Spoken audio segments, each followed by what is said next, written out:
Welcome to the channel. Today I want to tell you about the movie, Dune. We are taken to the distant future year 10,191, planet Arrakis, a place where among the endless sand dunes, the invaders extract the spice, a psychedelic substance needed for intergalactic travel. The locals fight for their lifeless planet. We are transported to the planet Caladan, home of the noble House Atreides. The family is waiting for an emperor's envoy, so the protagonist, Paul, must be ready. Duke Leto Atreides meets the emperor's delegation. By order of the emperor, the Atreides family will become rulers of the desert planet Arrakis. Paul tells his friend the pilot that he dreams about Arrakis and the Freeman's inhabitants and the death of his friend, but he does not believe Paul. His father is convinced that the emperor took the Arrakis from House Harkonnen and gave them to House to sow discord and weaken the two strongest houses. Paul goes through training, but he doesn't do well. He has no idea how dangerous it is out there. Paul is awakened by his mother. The emperor's psychic wants to meet Paul personally. She is interested in his dreams. The psychic uses her power to force Paul to sit up. He puts his hand in the box. If he takes his hand out, he will die. Paul begins to feel great pain, but controls himself. The psychic tells him that Paul has inherited great power and has much to do. They have come a long way for the boy and the psychic expects success. Paul hears the conversation. Jessica says they have been trying for thousands of years to get the chosen one, the one who will subdue time and space. Maybe it's Paul. House Atreides lands on Arrakis. They are greeted by the locals, shouting a phrase in their language. Their mother says they have been waiting for the chosen one. Possibly it is Paul. They head for the capital. Paul walks by and sees a man watering the palm trees. They are sacred. The scariest creatures on the planet are sandworms that can reach 400 meters. Paul sees a creature fly into the room. Paul catches it. It is a robot, a hunter-seeker. The psychic meets with Boron, the head of the Harkonnen house. They will destroy the Atreides house, but she demands that Paul and his mother stay alive. The council begins. They will need to mine for spices, but with the equipment left behind it will be difficult.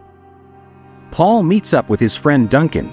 He has been living with Freeman for 3 weeks, and the head has arrived with him to make an alliance with the Atreides. He spits, but it is a sign of respect. The alliance will be made if their people are not harassed. Leto personally wants to check out the spice deposit. A planetary scientist, Liet, guides them.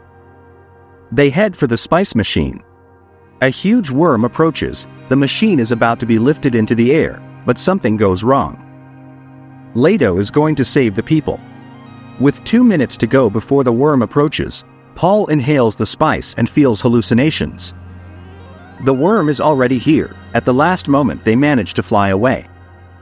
Paul tells his mother that he has seen the girl again, which injures him. Also he knows that his mother is pregnant. House Harkonnen prepares an army to attack Arrakis. Jessica wants to tell her husband about Paul, but he doesn't want to know. He doesn't understand what became of Paul after talking to the psychic, whether Jessica can protect her son if he dies. The guards are killed. Leto doesn't understand what's going on. The wife's maid dies and then Leto is killed. The Harkonnen invasion begins. Everything around is destroyed. A massacre begins in the main building, but all the guards are killed. Leto is still alive. His doctor has made a deal with the Baron, as he has his wife, but he will help Paul, and Leto can also kill the Baron by releasing poison from his tooth.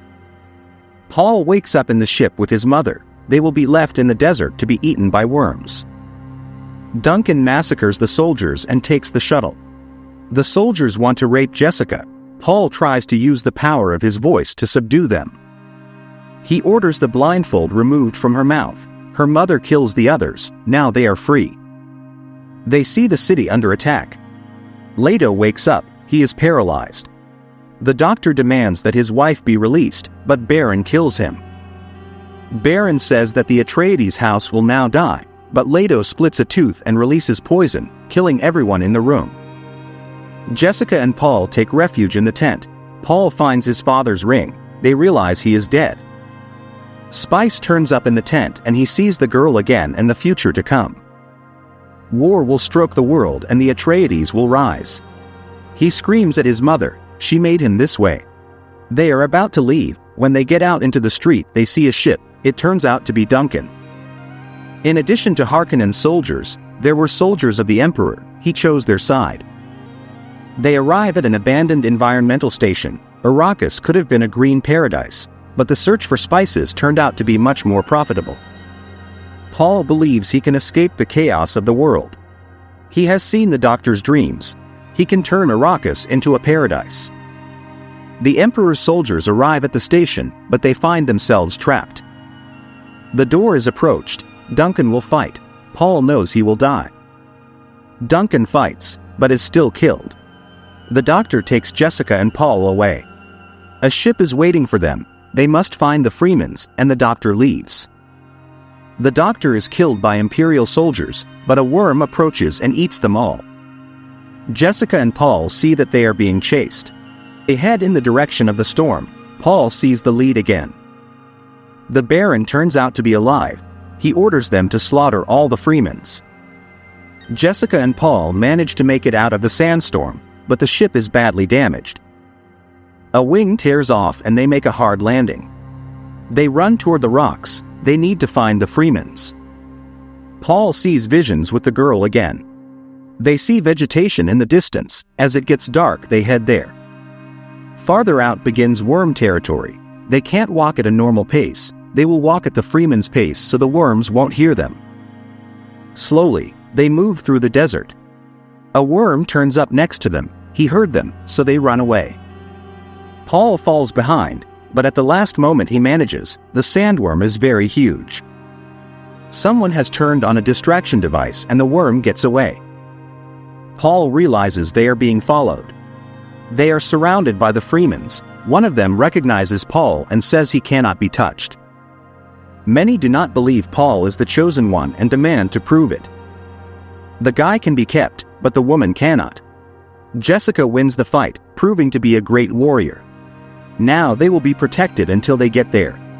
Next to Paul turns out to be the same girl from his leads. Her name is Cheney and she is now in charge of them. One man doesn't want to go. He demands a duel for the new leader since Jessica defeated the past. Paul will fight instead of his mother. Cheney does not believe he is the chosen one, but his death is worthy. She gives him a knife made from a worm's tooth. The duel begins. Paul proves to be stronger. He does not want to kill his opponent, but by tradition he is obligated. He ends up killing him. Now Paul is one of them.